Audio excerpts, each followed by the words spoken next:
the pen that ended World War II. The final act of Germany's unconditional surrender, signed on the night of May 8 to 9, 1945, is perhaps the most important document of the 20th century. But what happened to the pen that helped end the war? The setting was Karlshorst, a suburb of Berlin. The building of the Military Engineering School's Officers' Club was guarded by Soviet border troops from the 105th NKVD Regiment. Just a week earlier, many of them had been storming the Reichstag. Now they stood in full-dress uniform, their medals shining. Among them was Sergeant Anatoly Bergin, a political officer in one of the platoons. In his pocket was a simple fountain pen.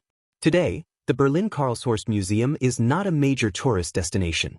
Even many Germans rarely visit it. The memory of that historic night in May 1945 has gradually faded.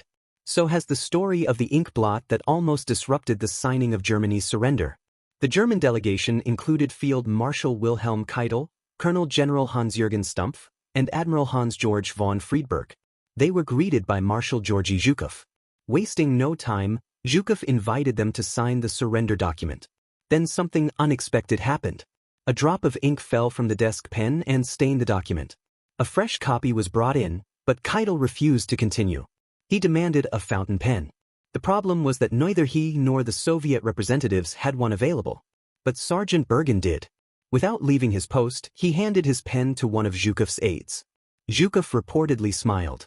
Fountain pens were still a rarity at the time, yet a simple sergeant happened to have one exactly when it was needed. Bergin had carried that pen since the defense of his hometown, Leningrad. Zhukov handed it to Keitel and said, "Go ahead, Keitel. Sign it." And he did. Keitel signed all 5 copies of the Surrender Act. Then the pen passed to Stumpf and Friedberg, who added their signatures as well. There was something deeply symbolic about it. Soviet border guards were among the first soldiers to face the German invasion on June 22, 1941. And now, it was the pen of a Soviet border guard that Germany used to sign its defeat. Victory had finally arrived.